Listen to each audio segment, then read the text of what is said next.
마땅히 행할 길을 아이에게 가르치라. 잠언 22장 6절 말씀입니다. 마땅히 행할 길을 아이에게 가르치라. 그리하면 늙어도 그것을 떠나지 아니하리라.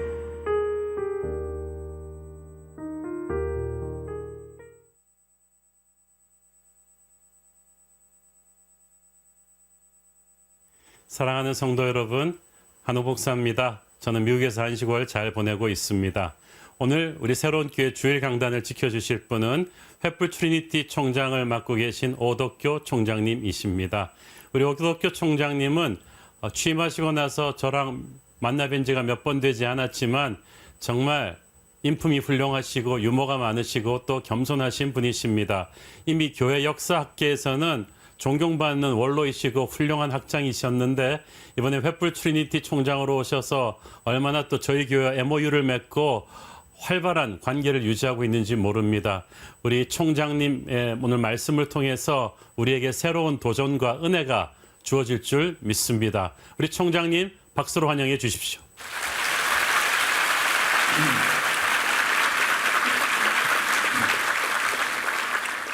먼저 여러분들께 감사의 인사를 드려야겠습니다.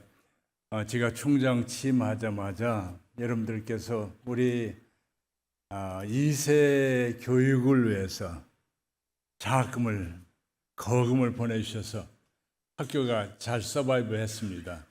앞으로도 새로운 장학금을 통해서 세계 선교에 크게 기여할 것으로 저는 기대를 합니다. 저는 가끔 학교에서 앉아 있으면서 해외에서 오는 사람들을 만나는데 얼마 전에는 이라크에서 온 두 젊은이를 만났습니다. 네, 그분들을 만났는데 그분들이 한 말이 자기는 횃불 트리니티를 나왔다. 그래서 제가 졸업한 뒤에 뭐를 하느냐? 지금 이라크에 가서 교회를 세워서 교회당까지 아름답게 지었다. 수많은 사람들이 모여서 하나님을 찬양한다. 박해가 없느냐? 박해가 심합니다. 그러나 하나님께서 우리를 통해서 큰 일들을 이라크에서 행합니다. 또 다른 분은 자기는 이집트에서 왔습니다. 또 어떤 분은 가나에서 왔습니다. 여기저기서 많은 사람들이 와서 하는 보고가 그 지역에 가서 이 하나님의 역사를, 새로운 역사들을 크게 이루고 있습니다. 이러한 이들을 위해서 키우는 데 필요한 것이 장학금인데 우리 새로운 교회에서 그 장학금을 보내주신 거예요. 하나님께 감사하고 여러분들께 감사 인사를 드립니다. 앞으로 좀 많이 장학금 보내주세요. 7월은 교육의 달이죠. 각종 성경학교가 있고 또 수련회가 있습니다. 그래서 이 교육에 대해서 특별히 관심을 두고 있는 해기도 합니다. 이처럼 중요한 시기에 제가 여러분들과 더불어서 이 신앙교육에 대해서 같이 생각하면서 은혜를 나누려고 합니다. 특히 크리스찬으로서 우리의 자녀들을 어떻게 키우는 게 좋을까? 우리 자녀들을 키우는 데서 이 자녀의 교육 환경을 위해서 전력을 기울이는 것이 중요합니다만은 그것이 전부인가? 아니면 그것보다 더 중요한 것이 우리 아이들을 신앙으로 양육하는가? 이 문제를 같이 생각하면서 은혜를 나누려고 합니다. 특별히 이 문제를 다루면서 청교도와 연결해서 말씀을 드리려고 합니다. 왜냐하면 제가 청교도를 공부한 사람이기 때문에 그렇습니다.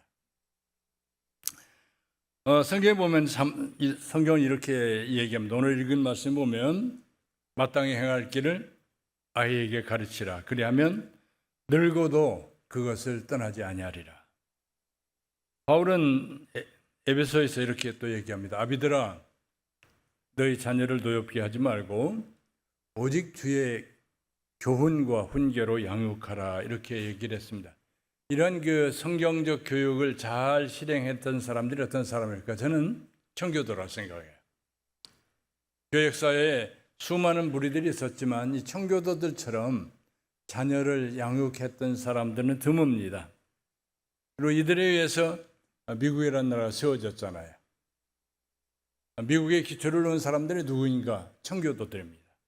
예일대학에 교수했던 시드니 올스트롬 교수는 말하기를 미국 역사에서 청교도를 빼놓고서는 미국 역사를 설명할 수 없다. 미국의 기초를 놓은 사람들이 바로 청교도라 그렇게 얘기합니다. 자, 청교도들이 무엇을 했을까요? 제가 한 서너 가지를 얘기해 보겠습니다. 첫째로는 그들이 통치자와 백성의 관계를 계약관계로 그들은 보았어요. 통치하기 때문에 백성을 지배하는 것이 아니라 이 통치자와 백성은 서로 계약관계다. 계약을 어기게 되면 백성이면 감옥에 가는 거고 통치자도 감옥에 간다. 이런 그 계약관계, 통치자의 백성의 관계를 이 법으로 해석했기 때문에 그들이 만드는 문화가 바로 소위 법치주의 문화입니다. 둘째로 청교도들은 왕정을 거부했습니다. 한 사람이 다스리는 걸 거부했고요. 그래서 국민이 뽑은 대표가 나라를 다스리는 이 공화정치를 주장을 했죠. 이런 공화정치의 기초에서 소위 현대 민주주의가 나오게 된 거잖아요. 미국의 민주주의가 어디에서 기초합니까? 이런 공화정에서 기초하죠. 이런 면에서 청교도들이 없이는 미국이 존재하지 못한다. 셋째로는 청교도들은 그들에게 주신 시간과 물질이 하나님이 주신 것이다라고 생각했습니다. 시간을 하나님 위해 써야 되고 물질을 하나님 위해 써야 된다. 우리는 청직이다 하는 생각을 가진 거죠. 이런 그 개념으로 물질과 시간과 이 모든 것들을 아주 소중하게 여기고 잘 관리해서 많은 자금을 모았고요. 이런 자본을 중심으로 해서 소위 자본주의의 기초를 놓은 사람들이 바로 이 청교도들이죠. 이런 그 청교도들에 의해서 미국이라는 나라가 섰습니다. 그리고 청교도들에 의해서 미국이라는 나라는 성경이 다스리는 소위 얘기해서 바이블 커먼웰스가 이루어졌던 거죠. 성도들이 다스리는 사회가 되었습니다. 그런데 오늘날 미국은 어떤 나라가 됐습니까? 17세기 청교도들에 의해서 미국이라는 나라가 아주 아름다운 하나님이 기뻐하는 동산이 되었는데 오늘날 미국은 어떤 나라가 되었습니까? 오늘 미국은 그렇지 않죠. 제가 보는 관점에서 세계에서 가장 부패한 나라, 저는 미국이라고 봐요. 세상에서 가장 타락한 나라, 미국이라고 봅니다. 불법이 만연하잖아요. 마약이 법에 의해서 보장이 되잖아요. 폭력, 살인, 권총 강도, 끔찍한 이러한 범행들이 여기저기에서 일어나고 있습니다. 음란, 동성애가 법으로 인정을 받고 있잖아요. 이 소돔과 고모라와 같은 사회가 바로 미국 사회다. 저는 그렇게 봅니다. 왜 미국이라는 나라가 이렇게 소돔과 고모라처럼 되었을까요? 얼마 전에 우리는 트럼프가 권총을 저격당하는 그런 모습을 봤잖아요. 왜 이렇게 폭력이 난무하는 사회가 되었을까요?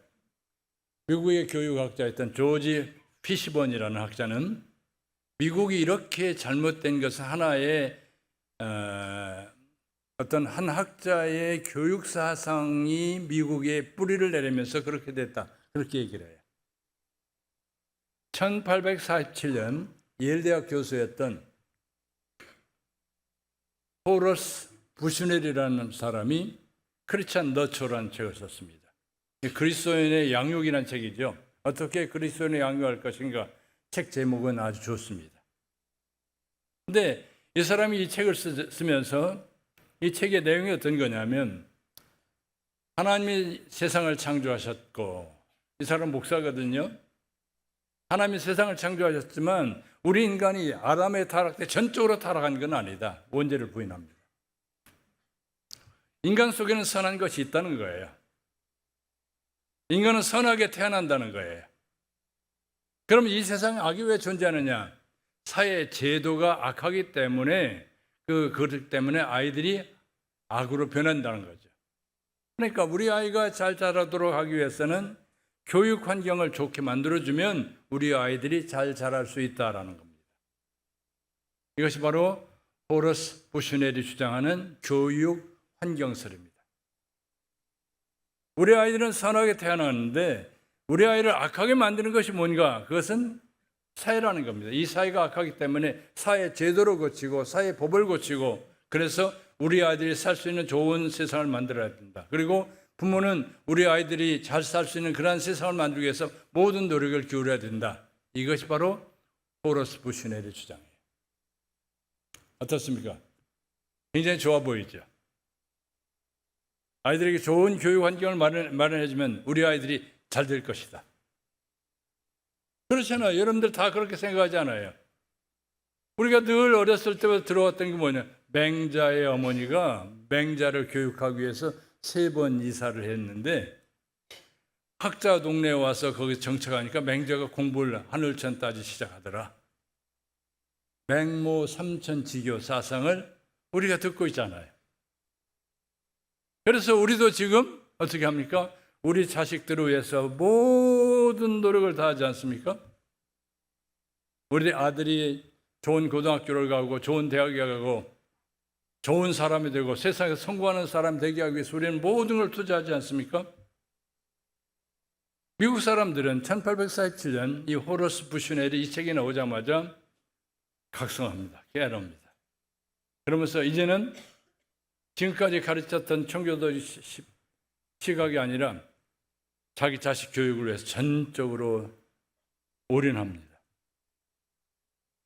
아이들 교육을 위해서 집을 팔고 아이들 교육을 위해서 농장을 팔고 아이들 집을 위해서 모든 것을 다 했습니다. 먹을 것을 먹지 않고 아이들 교육을 위해서 썼습니다. 모든 걸 희생해서 아이들을 위해서 썼습니다. 이렇게 아이들을 교육을 위해서 열심히 일하다 보니까 아이들 신앙교육은 2번째로 나왔습니다. 자, 그 결과 19세기 말 20세기 초반에 미국 사회는 어떻게 됐습니까? 점차 타락했죠. 이 결과는 아주 전혀 기대하던 것과 전혀 다른 결과를 가져왔습니다. 미국이 세상에서 가장 그러한 참 형편없는 사회로 바뀐 거예요. 자녀들은 이전 세대보다 더 이기적이 되었어요. 이전 세대만 해도 늙은 부모를 자녀들이 돌보았습니다. 그러나 이 교육 환경설의 영향을 받으면서 그 자녀들은 부모를 멀리하기 시작합니다. 독립하는 거예요. 부모를 돌아보지 않습니다. 부모는 자녀를 위해서 희생했지만 자식들은 부모를 섬길 줄 몰랐습니다. 세상도 악해졌습니다. 부모로부터 보살핌만 받던 아이들이 이제는 이기적인 인간으로 됐습니다. 이기적이 되다 보니 가정생활도 이기적이죠. 결혼해서 남편과 아내가 서로 이기 싸움을 합니다. 가정이 파탄나죠. 이혼율이 높아집니다. 마약이 지배하게 되고 폭력이 지배하게 되고 음행과 도둑질, 살인 사건이 더 많아지게 됩니다. 호러스 부슈넬의 이 교육 사상은 아주 중요한 참 굉장히 그럴듯한 것 같지만 사실은 미국의 몰락을 가져온 것이다. 이것이 조지 피시번의 주장이에요. 여러분들 어떻게 생각하십니까? 오늘 우리 한국 사람들이, 우리 한국인들이 가장 큰 관심은 어디에 있습니까? 내 아이가 좋은 대학에 가는 것. 서울대 가고 스카이 타는 걸 좋아하잖아요. 그걸 위해서 우리는 지금 올인합니다. 집을 팔아서 유학을 보내기도 하고 모든 걸 다 합니다. 미국인들이 바로 그랬습니다. 그러나 미국인들은 이 피시번에 의하면 실패했다는 겁니다. 그래서 미국에 생각 있는 사람들은 아니다. 이제 다시 한번 올드 타임 가스펠로 돌아가야 되겠다. 올드 타임 가스펠이 뭡니까? 청교도 신앙으로 돌아가자는 거죠. 미국 사람들은 청교도 신앙을 가지고 있었습니다. 그런데 이러한 교육 사상이 바뀌게 되면서 모든 사람들은 선하게 태어난 걸로 가르쳤습니다. 그러나 보니까 그렇지 않습니다.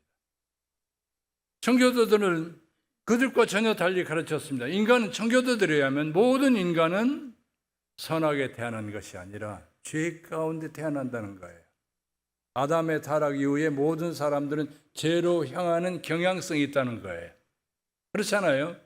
우리가 다른 사람을 칭찬하는 것을 많이 합니까? 비난하는 말을 더 많이 합니까? 칭찬하는 말이 빨리 나와요? 비난하는 말이 빨리 나와요? 여러분들은 아마 칭찬하는 말이 빨리 나온 것 같아요. 성화된 표시입니다. 그런데 일반적인 사람들은 비난하는 말이 먼저 나오고 불평이 먼저 나옵니다.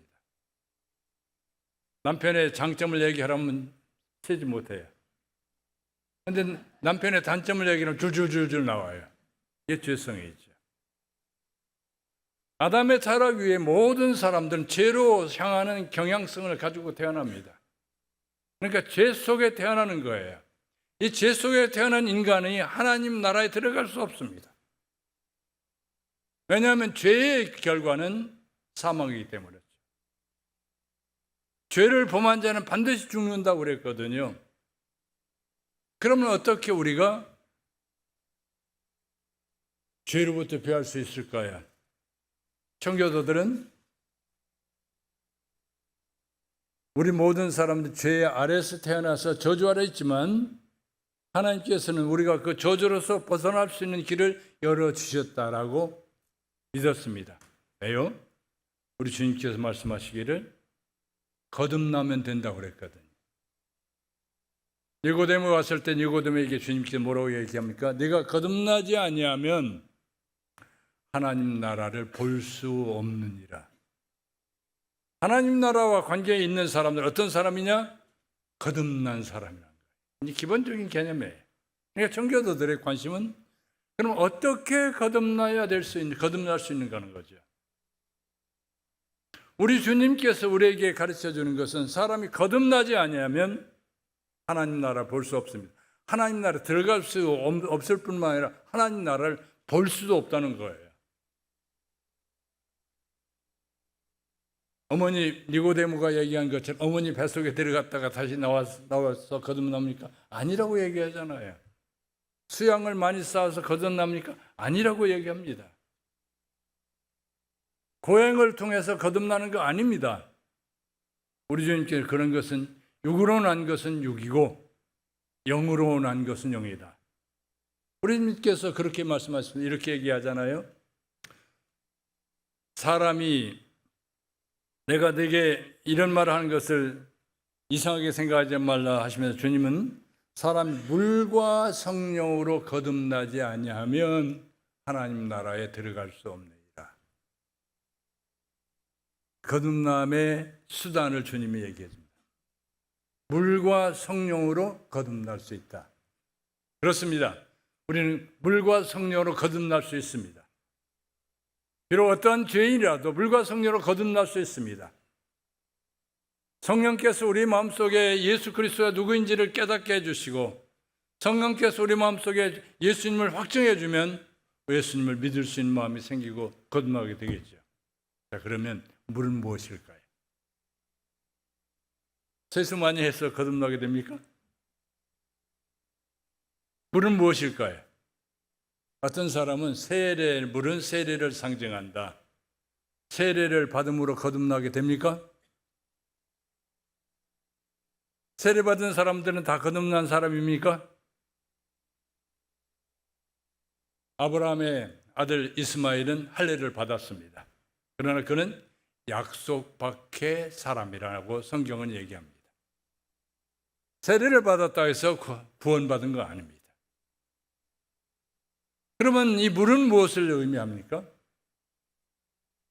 물에 대해서 성경은 우리에게 암시를 줍니다. 특별히 베드로는 베드로전서 1장 26절에 너희가 거듭난 것이 썩어질 씨로 된 것이 아니고 썩지 아니할 씨로 된 것이니 살아있고 항상 있는 하나님의 말씀으로 거듭나게 되었다라고 말씀하고 있습니다.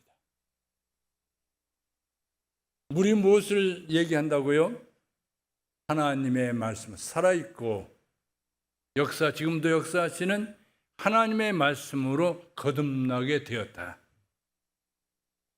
청교도는 이 말씀에 기초해서 우리가 거듭나는 방법은 성령께서 우리 마음속에 역사해야 되지만, 성령 역사는 성령께서 하시는 일인데 우리가 할 수 있는 일이 있다는 거예요. 뭐냐? 성경을 가까이 하는 거죠. 성경을 통해서, 말씀을 통해서 거듭난다 그랬으니까 말씀을 가까이 하는 거예요. 말씀을 읽고 말씀을 연구하고 말씀을 묵상하는 거죠. 그래서 청교도에게 있어서 교육의 목적을 어디에 있느냐면은 성경을 읽는 거예요. 그래서 유명한 뉴잉글랜드 청교도 지도자였던 존 코튼이라는 목사는 이런 얘기를 해요. 아이에게 글을 가르치십시오, 그렇게 얘기하지 않고 아이에게 성경을 읽을 수 있도록 글을 가르치시오. 글을 가르치는 목적이 무엇입니까? 성경을 읽는 거예요. 성경을 읽음을 통해서 하나님의 뜻을 발견할 수 있고, 성경을 읽음을 통해서 구원의 길을 알 수 있습니다. 그래서 하버드 대학의 총장을 지냈던 청교도였던 벤자민 워스워드는 이런 얘기를 합니다. 만일 여러분들의 자녀가 글을 읽을 수 없다면 글을 가르치십시오. 그건 부모의 의무라는 거예요. 그러나 글을 읽을 수 있다고 한다면 성경을 읽지 않고 하루가 지나가지 않게 하십시오. 성경을 읽게 하라는 거죠. 성경을 통해서 성경 읽는 가운데 우리 마음에 예수 그리스도가 누구인지를 알게 해주고, 성경 읽는 가운데 내가 죄인이라는 걸 깨닫게 되고, 성경을 통해서 하나님께서 우리를 구원하시기 위한 그 구원의 계획들을 발견하게 되면서 각성하게 된다는 거죠. 그래서 이 청교도들의 관심은 뭐냐면 이 거듭남의 수단으로서 성경을 강조하기 시작합니다. 내 아이가 거듭나야만 천국에 갈 수 있기 때문에 청교도들은 그래서 아이들에게 부단하게 성경을 얘기한 거예요. 가정에서 청교도들은 아침과 저녁으로 가정 예배를 드리면서 성경을 가르칩니다. 청교도들은 가정 예배를 2번 드렸어요. 아침에 드리고 저녁에 드리고 같이 성경을 읽고 그 말씀을 풀어주죠. 주일날이 되면 모든 가족들이 함께 교회당에 가서 예배를 드립니다. 한 테이블에 여기 이제 한 줄 있잖아요. 그러면 한 줄에 쭉 같이 앉아서 아이들과 같이 예배를 드리고, 예배가 끝나면 집에 돌아가죠. 집에 들어가서 그 가장이 아이들을 다 불러 모읍니다. 모아서 아이들에게 오늘 목사님께서 너희들에게 하신 말씀이 무엇이냐, 우리들에게 하신 말씀이 무엇이냐 묻습니다. 그럼 아이들이 오늘 목사님이 이런 말씀하셨습니다. 그런데 그 뜻이 무엇인지를 묻습니다. 그러면 그 뜻은 이렇습니다. 그러면 부모가 자세하게 설명을 해주죠. 그리고 그 말씀대로 우리가 살자. 집에서 교회 예배를 드리고 나면 그냥 끝나는 것이 아니라 집에 와서 다시 복습을 해요. 점심을 먹고 나서 오후 시간이 되면 청교도들은 또 식구들이 다 모입니다. 모여서 요리문답 공부를 해요. 묻고 답하고 묻고 답하고 소요리문답을 가지고 묻고 답하고 그러한 공부를 합니다. 그래서 저녁이 되면 또 저녁 예배, 가정 예배를 드리죠. 이런 방식으로 청교도들은 가정에서 부단하게 성경을 가르쳤어요. 청교도들은 집안에서 그 어떤 것보다도 아이들을 거듭나게 하는데 목적을 두고 아이들을 가르친 겁니다. 물론 청교도들이 자기의 자녀들이 좋은 교육 환경에서 공부하도록 하는데 신경을 안 쓴 건 아니에요. 청교도는 교육에 누구보다도 관심이 많았던 사람들이에요. 우리 한국 사람들보다 교육에 관심이 더 많았습니다. 어느 정도 많았냐고요? 그들이 학교를 세운 것을 보면 알 수 있어요. 마을에 50호 정도가 되면 거기 학교를 세워야 된다, 그렇게 법을 세웠던 사람들이에요. 이민하자마자 마을마다 학교를 세우고 100호 정도가 되면 중고등학교를 세웠고요. 학교를 세워서 아이들을 잘 가르치는데 굉장히 투자를 많이 했습니다.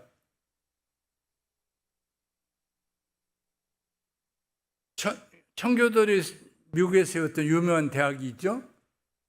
뭐죠? 어떤 대학이죠? 한번 가르쳐 주세요. 하버드 대학교. 이 하버드 대학이 언제 선 줄 아십니까? 1636년. 청교도들이 미국에 대대적으로 이민한 것은 1620년이 아니라 1630년에 대대적으로 이민합니다. 이민한 지 6년 만에 그들이 대학을 세운 거예요. 대단하죠. 교육열이 대단하죠. 우리 한국 사람 미국에 이민한 지 한 100년 되는데 그 한국 대학도 제대로 된 대학을 못 세우는데 청교도는 대학을 세웠어요. 교육에 열심히 했던 거예요. 그러나 이런 교육을 열심히 하면서도 그들의 교육의 핵심은 뭐냐면 아이들에게 성경을 가르치는 데. 미국의 학교가 세 종류의 학교가 있었어요. 하나는 리딩 스쿨, 하나는 그래머 스쿨, 하나는 칼리지. 이 리딩 스쿨은 오늘날 우리 한국으로 말한다면 초등학교와 같아요. 이 초등학교에서 청교도들이 배운 것이 뭐냐면 성경을 배웠어요. 청교도들은 초등학교에 들어가자마자 알파벳을 배웠는데 알파벳을 배우면서 성경을 배운 거예요. 한번 볼까요? 한번 여기를 보세요. 여기 보면은 초등학교 들어가자마자 알파벳을 배우는 교재예요. New England Primer. 제일 위에 그림을 한번 보세요. 어디 같아요? 에덴 동산이죠. A자를 배우면서 이렇게 얘기합니다. In Adam's fall we sinned. 아담의 타락 가운데 우리는 모두 죄를 지었다. A를 배우면서 우리는 죄인이다. 초등학교 1학년 아이한테 우리는 죄인이다를 가르친 거예요. 그럼 B를 가르치면 뭐라고 그럼 얘기합니까? Thy life to mend, this book attend. 내 생을 바꾸려고 한다면, 고치려고 한다면 이 책에 참여하라. 성경에 B를 가르치면 북을 가르치면서 이 책을 하면서 북을 가르치면서 성경을 통해서 내 삶이 바뀌어진다. 이런 훈련을 하는 거예요. 그러면서 ABC를 가면서 D를 또 보면은 강아지 있는 데를 한번 보세요. 거기 보면 A dog will bite a thief at night. 개는 뭐라고 합니까? 밤에 도둑을 문단 말이에요. 그러니까 도둑질하면 안 된다. 뭐 그런 것을 가르치는 거죠. F를 가르치면서 뭐라고 하냐면 게으른 바보는 학교에서 매 맞는다. G를 가르치면서 시간 관리를 가르치는 겁니다. As run the glass, man's life does pass. 그러죠? 저 제일 위에 보면 시간은 모래시계 같이 흘러가는 거야. 빨리 가. 그러니까 시간을 아껴라. 청교도는 시간을 아낄 걸 가르치는 거예요. 그 다음에 J를 가르치면서 Job fears the Lord and bless God. 욥은 매만 것 같았지만 하나님을 찬송했다. 욥은 고난을 당했지만 하나님을 찬송했다. A, B, C, D를 배우면서 인생관을 배운 겁니다. 저는 어렸을 때 초등학교 시절에 공부했던 것을 아직도 기억합니다. 이런 거 보면 제가 천재인 것 같아요.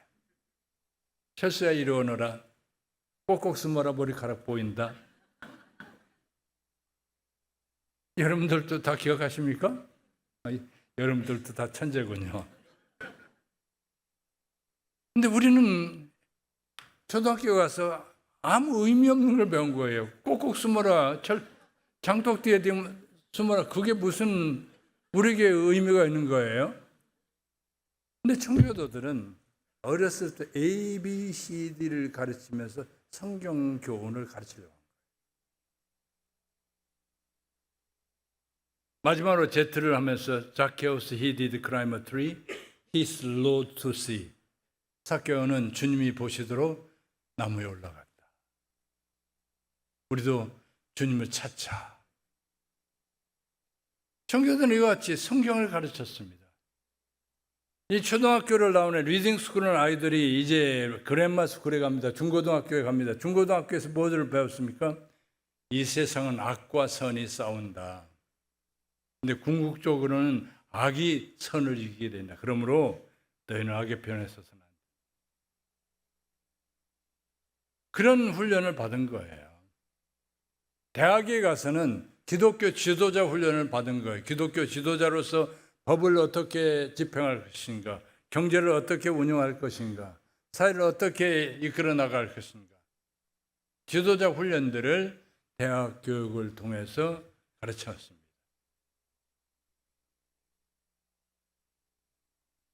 종교들은 이와 같이 그들의 삶 속에 그들의 자녀들을 신앙 가운데 가르치려고 했습니다. 그런데 오늘날 우리 한국 교육은 어떻습니까?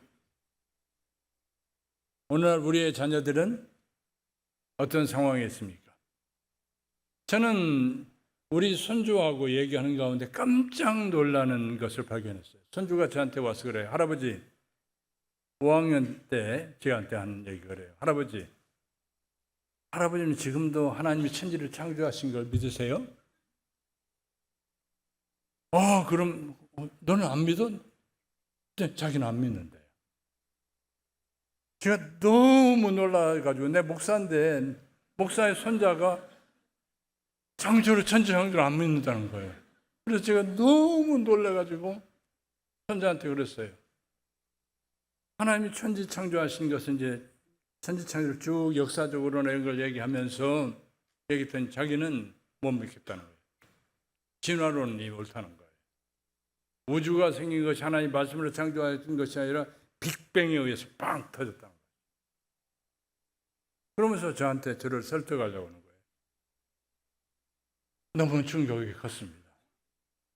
그래서 제가 어떻게 할까? 그러니까 우리 손자가 제 머리 위에 있기 때문에 제가 가지고 있는 지식을 가지고서는 얘가 무시하니까 저를. 그러니까 그 설득할 필요가 없어요. 그래서 제가 이제 미국의 유명한 학자들이 쓴 창조론에 대한 것들을 갖다가 그 파일 같은 거 동영상 된 것이 US가 아니라 유튜브. 저는 유튜브를 잘 안 하는데 그것을 해가지고서 갖다 놨어요. 놔줬더니 내 컴퓨터에다가 살짝 놨죠. 거기에 이제 미끼를 던진 거예요. 우리 손자가 제 컴퓨터에 와서 할아버지 뭐 하는가를 가끔 검색을 하거든요. 그래서 제가 컴퓨터에다 그 미끼를 딱 던져놨어요. 손자가 제 집 컴퓨터를 보면 못 보게 하는 거죠. 보면 안 돼.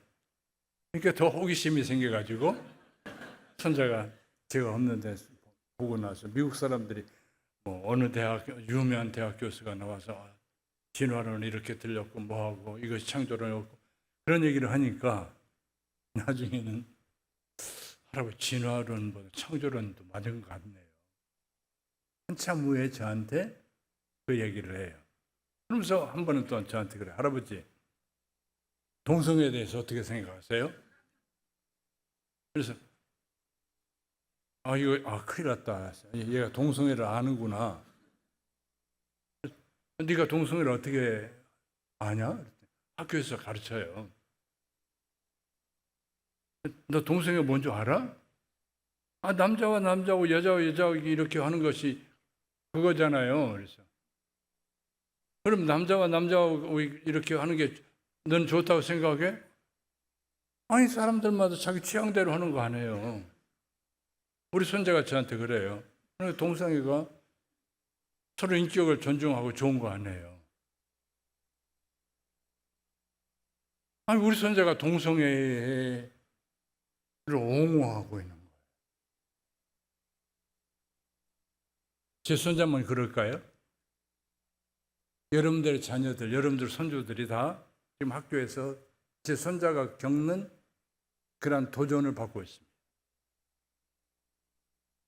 그래서 저는 저 손자하고 부단히 이제 저하고는 손자하고 얘기를 많이 해요. 그래서 많이 하면서 동생이가 뭐가 잘못된 것인가 쭉 얘기해요. 아니, 제가 처음부터 동성애에 대한 거부감을 갖고 있어요. 제가 그랬습니다. 너 동성애를 네가 지지한다면 할아버지가 만일 어떤 남자하고 둘이 입맞춰 뽀뽀하고 있으면 너 박수 치겠냐? 그랬더니 우리 할아버지 욕하고 자기는 할아버지 안 만난다는 거야. 바로 그거야. 그게 성경에서 가르치고 있는 거야. 그러면서 얘기를 해줬죠. 지금은 이제 몇 년이 지나서 중3이 돼서는 다 문제를 해결했습니다. 우리 아이들이 그러한 신앙적인 도전을 받아요. 우리가 교육 환경에 우리 아이들을 맡겨버리면 우리 자식은 지옥의 자식들로 만들 수밖에 없습니다. 우리가 다시 청교도 신앙으로 돌아가야 됩니다. 성경은 우리에게 분명히 얘기합니다. 아이들에게 마땅히 행할 길을 가르치라. 그들을 훈련시키라는 거예요. 그래야만 그것을 그들이 늙어도 잊지 않는다. 청교도들은 이런 방식을 통해 부단하게 가정을 떼서 학교에서 그들이 있는 곳에서 그들의 자녀를 성경대로 가르쳤습니다.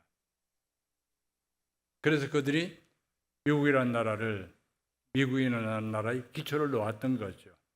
그래서 미국에서 나온 그 도덕 백과사전에 보면 그런 얘기를 합니다. 이 청교도라는 그 섹션을 보면 미국 사회에서, 인류 사회 역사에서 가장 죄가 없는 사회를 만들었다. 누가? 청교도들이. 청교도들은 이렇게 좀 미국의 기초를 놓았을 뿐만 아니라 그들의 후손들이 엄청난 복을 받았어요. 조지 마시덴이라는 교수가 있습니다. 이 조지 마시덴 교수가 쓴 논문에 보면 제1차 세계대전까지 미국 사회를 이끌어왔던 정치가, 사업가, 법률가, 교육가, 미국 사회를 이끌어왔던 주도적인 인물들 가운데 거의 대부분이 청교도였거나 청교도 후손이었다. 미국 사회를 이끌어온 수많은 민족들이 있잖아요. 영국에 갔던 청교도뿐만 아니라 독일에서, 러시아에서, 스페인에서, 이탈리아에서 수많은 민족이 미국으로 이민했습니다. 그런데 그 많은 민족 가운데 소수였던 청교도의 후손들이 미국을 이끌었다는 얘기입니다.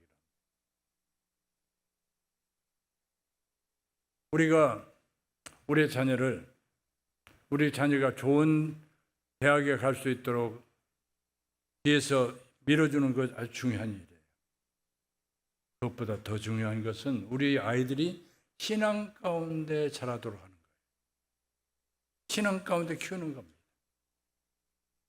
오늘 설교의 결론을 한 예를 들어서 얘기하고서 마치려고 합니다. 이 똑같은 시대에 똑같은 그 도시에서 살던 두 사람이 있거든요. 하나는 마크 주쿠스, 하나는 조나단 에드워드. 1730년대 뉴욕에서 같이 살았습니다. 근데 이 마크 주쿠스라는 집안은 아주 진짜 나쁜 집안이에요. 근데 조나단 에드워드는 청교도 후손이었습니다. 이 두 사람에 대한 연구서들이 나와 있어요. 마크 주쿠스에 대한 연구는 리차드 덕데일이라는 사람이 그 연구를 한 적이 있는데요. 이 리차드 덕데일은 뉴욕주에서 범죄들이 많이 나타나는데 그 범죄들이 주로 나타난 집안이 한 집안에 있는 거예요. 그래서 그 집안을 보니까 마크 주쿠스 집안이에요. 그래서 마크 주쿠스를 연구를 했습니다. 그래서 그는 1877년도에 마크지쿠스 집안을 연구해서 그 집안의 내력을 쭉 글을 썼습니다. 마크지쿠스는 1200명의 후손을 두었는데요. 이 리차드 덕데일에 의하면 이 사람은 신앙에는 관심이 별로 없었고요. 어떻게 하면 내 아이를 잘 먹고 잘 살게 할까? 어떻게 하면 부자로 만들까? 요거에만 관심을 두었던 사람입니다. 그래서 그는 불신자였고 불신자로 살았습니다. 그런데 이 1200명의 후손을 연구해 보니까 7명의 살인자가 나왔어요. 60명이 도둑이 나왔고요. 190명의 율랑자가 나왔어요.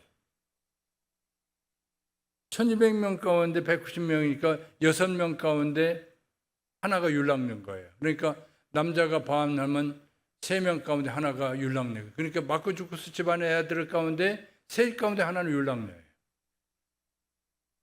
410명이 알코올 중독자였고 310명이 거지가 있었고 300명이 일찍 자살하거나 죽었고 150명이 죄수 생활을 했는데 보통 한 13년 동안 교도소에 지냈다. 그러니까 이 마크주쿠스 집안을 연구한 리차드 덕데일에 의하면 이 사람은 미국 사회에 끼친 영향이 하나도 없어요. 차라리 이 사람이 없었다면 미국이 더 좋아졌을 것이다. 그런 얘기를 합니다. 이런 연구를 보고 A.E. 윈십이라는 사람이 조나단 에드워드를 연구해 봤어요.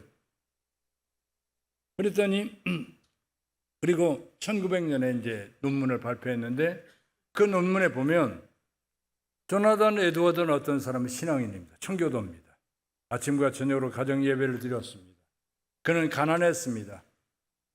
얼마만큼 가난했냐면 제가 예일대학에서 그 바이네키 도서관에 가서 에드워드의 그 설교들을 쓴 것을 찾아보러 갔거든요. 바이네키 도서관에 있는데 거기에서 그 에드워드 설교집들이 남아서 지금까지 설교 원고 쓴 것들이. 근데 요만한 종이에 써 있어요. 요만한 종이에 써 있는데 깨알 같은 걸 써서 그래서 이제 돋보기를 봐야 돼요. 근데 이 뒷면은 뭐가 써 있느냐면은 2 플러스 2는 4. 산수 공부한 것이 여기 있어요. 그러니까 에드워드가 너무 가난해서 설교 쓸 원이 종이 한 장이 없었던 거죠. 그러니까 애들이 쓰던 공책에다가 설교를 써가지고 설교한 거예요. 그 정도 가난했습니다. 그러나 그는 가난한 목사로서 가정 예배를 아침과 저녁으로 드리면서 아이들을 신앙 가운데 격려합니다. 하나님의 교훈과 교양으로 가르쳤습니다. 어떻게 살아야 될지를 가르칩니다. 성경 말씀을 부단히 가르쳤습니다. 그 결과 그 후손들을 보면 엄청난 미국 사회를 이끄는 주도적인 인물들이 나와요. 정치가들, 법조인들, 교육가들, 목회자 나옵니다. 한번 구체적으로 한번 들어볼까요? 한번 보세요. 부통령이 나왔습니다. 에드워드의 손자. 에드워드의 손자가 부통령이 됐어요. 토마스 제퍼슨과 함께 대통령에 나온 사람이 있는데 아론 벌 주니어라고 나왔는데 그 당시는 대통령 선거에 나와가지고 표가 많은 사람이 대통령 되고 표가 적은 사람이 부통령이 됐어요. 그런데 아론 벌 주니어가 조나단 에드워드의 외손자였거든요. 3표 차로 부통령이 됐어요. 그 외에도 여러 명의 주지사, 상원의원 3명, 시장, 장성이 75명, 공직자 80명, 법조인 80명, 대학 총장 13명. 대학 총장 13명이 나왔어요. 목사가 100명, 판사가 30명, 의사가 60명. 어때요?